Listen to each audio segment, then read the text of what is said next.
What was I saying? Yeah, I think... Hi, my name's Holly Gomez and this is The Art of Not Fitting In, episode 4. As I mentioned, I was slightly overweight in school. I remember reading a lot of magazines. I've always been very into fashion, not that you can probably tell right now. Because of that, I used to buy magazines, Teen Vogue and Cosmopolitan and those kind of magazines, where I then became more aware and conscious of thin models. I just remembered everywhere I looked, everyone was thin. Then I got to about 10, just after I was 9. So I kind of took you up until I was about 9, but just after 9. And then I sort of started becoming more aware of how people looked, how people dressed, what media I was consuming. Obviously, the media then wasn't as rife and prevalent and in your face as it is now, and I was never consuming it to that extent, thank goodness. I can't imagine being a young girl growing up at this stage, because you would grow up far too fast. I decided that I would lose weight, and we're talking here just after I was 9, 10. So in primary, sort of, I think around primary 5, 6, 7, and we were away on a summer holiday, and over that summer holiday I lost a lot of weight. I would go to the gym, not that I had a membership and not that I was allowed, but somehow I managed to sneak in and use the running machine. So I've always had a love for running. And also brunch bars. They just came to my mind and make me feel really nostalgic. So I was over the summer holiday, not much to do, was really into sport, was playing a lot of tennis, started going to the gym, thought I was really grown up, and ultimately started losing a lot of weight. At that time, I was also, when I started to run more, I started to eat less.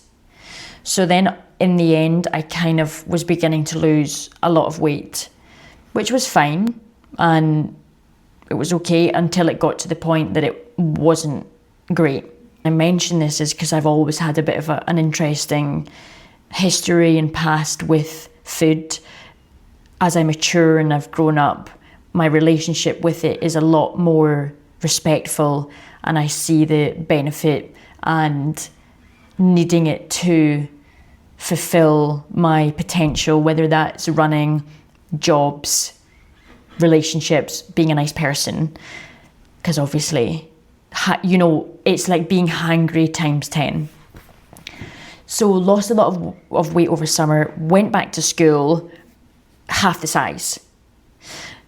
I remember no one recognised me, and my closest friend, best friend, thought I was a new person. And there was talk of, oh, who's this new girl? What I will say is I felt like an entirely different person. So they kind of were right that through losing weight, I also lost myself. By feeling like I needed to fit in, I've never felt more alienated from myself. And that's been a huge lesson that I've carried with me from 9, 10 until 28. Really, really important, that point. I would compare myself to how others looked. Not how others felt, but how others looked. Very, very shallow. I've really used that. And ever since then, I've been very, very good at not comparing myself to others' appearance, jobs, intelligence, stage in life, their path, from that being such a pivotal point in my life.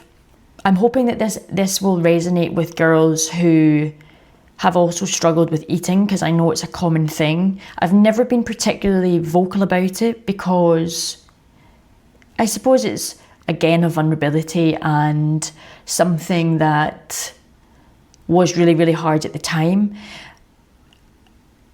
Again, with topical steroid withdrawal, if I could maybe help one person or two people just from hearing this, that will be huge for me. I remember the Special K advert, and so I was fixated on, it was a woman in a red bikini. She looked great, but I thought, okay, that's what my body should look like. Also, bear in mind, I'm 10 years old, so completely prepubescent. I thought, well, that's what I need to look like. Just shows you the power of marketing and media, and you don't realise the negative effect and how much power it holds on your mind. I remember being obsessed with Special K, and then also at that time was the introduction of the Wii. So I became obsessed with the Wii. I became obsessed with the tennis and the skiing and the yoga. There was lots and lots, but I realised that it became an unhealthy obsession, because really any healthy obsession, because in isolation, going in the Wii is healthy. Obsessing over it becomes unhealthy. Remember striving to look a certain way. I think what I really realised was, in hindsight again, I became so disingenuous to who I was as a person, because I was trying to be like other people. And as I say, through losing weight, I lost myself. Ultimately, having to go to York Hill Children's Hospital, and I remember seeing a dietitian, and I went to my first appointment, and her advice was, you need to drink a litre of milk every day. And I thought, okay, I can manage that. That's fine. I thought that was it. What I thought was going to be one appointment turned into a 2-year or even 3-year process, where I saw a dietitian every single week, as well as seeing a psychiatrist. At 9 years old, crazy. I hadn't realised that an eating disorder was a mental illness. Having gone through the process of therapy and psychiatry, it all led and pointed me to then later in life, which I'll get onto in a separate episode, studying that at university. I really liked my dietitian, and I wanted to eat more and get better for her, because she was so lovely and really caring, and just a sort of real maw about her. You know what I mean? If you're Scottish, you know what I mean. Thankfully, in the end, I never was admitted to hospital, but I know that it was really, really close. I was almost, taken to York Hill and had to be on a drip, really, to get all the nutrients that I was lacking. And with the support of my family, I kind of circumnavigated having to do that, and I ended up just getting better through family and dietitian and psychiatrist, which I don't think I appreciated the weight of that at the time. I do remember seeing my mum always crying and never really understanding why. I also became really, really far removed from who I was as a person. It really was a whole new person. And I call her Anna. She's called Anna.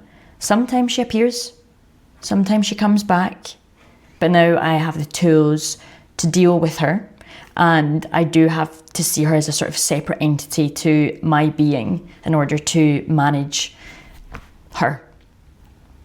I think this topic's just it is quite exposing and quite vulnerable, but I think it's quite an important one, because I think a lot of people suffer in silence, and again, they feel like they don't fit in, and they feel that they're alone going through these kind of things. I would have loved to have heard someone like myself talk about this when I was younger, to have the understanding and insight from someone who was older and wiser and who'd gone through it and come out the other end. So much so I actually spoke to a woman whose child was going through the same sort of process, and I think she was really, really grateful to speak to someone like myself, to be an example that it does get better.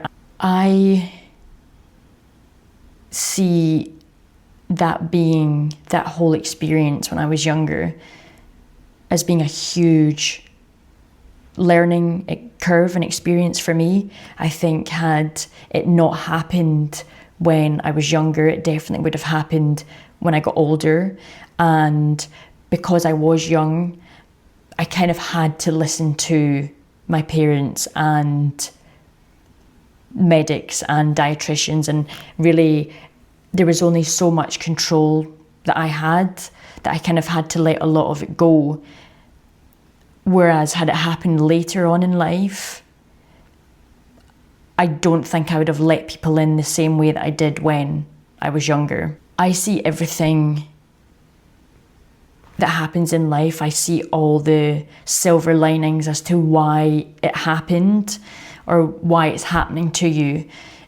And it is only with hindsight can you reflect on experiences and think, wow, I learned so much from that, and I have the tools and the understanding, and I can use all the positives from what was a negative experience and turn it into a positive. That's why I've called this series The Art of Not Fitting In, because it is an art, or there's beauty in the pain or overcoming the pain. And it's hard to see whilst you're in it, but when you're out the other side, it really is the resilience lessons that you learn from it are so fundamental to your being. For that, I'm really, really grateful. What I will touch on, obsessive compulsive disorder, which kind of comes hand in hand with an eating disorder. And again, it's something that I've lived with, and when things feel more out of control and things, I notice that my OCD gets really bad, and I feel like I need to control all my externals, which I know is not possible. Jumping on to my relationship with food now, it's never been better. I feel like for the first time, I'm so in tune with my body and my brain, whereas before I felt like my head and my body were a separate entity, and my brain would tell me to do certain things and, keep pushing me and keep going, whereas my body element was kind of trying to let me know to stop, but I would be too far gone with my head. The more I've learn to love myself and all the things that I bring and all the nuances, to really respect my body and look after it. That's kind of been a combination of TSW and having gone through this whole experience, but as well, I ran the London Marathon in 2023, and I completely overdid the training. I did a 16-week block and pushed it far too hard. And there's some sort of, you're kind of beating yourself up, you're beating your body up, and there is an element of and it's because you're not feeling worthy or you're not feeling good enough, so you then kind of abuse your body by not eating correctly and punishing it by running, and then you sort of tell yourself, well, I can only eat X, Y, and Z if I do this amount of running, and it's not a very pleasant way of living your life. And my body really let me down during the marathon. I remember a few weeks prior, my IT band just completely went, and I was doing a run in the West End, and I broke down because I'd done 14 weeks of training, and it was intense physically and mentally, and my body just stopped working. And I thought, oh, but my head's telling me you've got to keep going. You just get on with it and your body will be fine. So cut to the actual day of the marathon, I started the run, and within the first 3 kilometers, my knee completely buckled and I was in so much pain, like excruciating pain. It was torrential rain, I was freezing, and I was crying. Talk about pathetic fallacy. But it was really, really emotional. Called Molly and said, look, can you please bring me my knee brace? But I thought, oh, she'll just fine me, not realising there was around 30,000 spectators. So it took us about 45 minutes before we got to each other. She consoled me. I was crying the whole way, and met her. She gave me the knee brace. She said, right, we kind of ended up in this sort of cul-de-sac area. She said, put on the knee brace and let's see you run up and down. So I said, okay. So I ran up and down. I didn't just say, okay, it was a bit more intense than that. But I then ran up and down the back of this cul-de-sac and I could barely move. Like my leg was in bits. And thought, well, I'll just need to walk the rest of the way. And I thought, well, that will take about 8 hours, I'm sure, around that kind of time. But I was really struggling to put weight on. Put on the knee brace, put all my clothes on and geared up that I was going to walk. Had taken so many painkillers at this point, lots of like numbing gels and all these things on my knee. And then had the knee brace on and then started just limping away. Bear in mind, I had 39 kilometers to go. I think everything accumulatively kicked in and I was off. So I just started running. It did take me an extra hour and a half to complete the run, but I did do it. I don't know how. I do think that there was some godlike intervention that really pulled me through, because I don't remember running any of the race. And the reason I mention this is because I also did the Paris Marathon a year later, where I reduced my running by half and had a much more healthy approach towards it.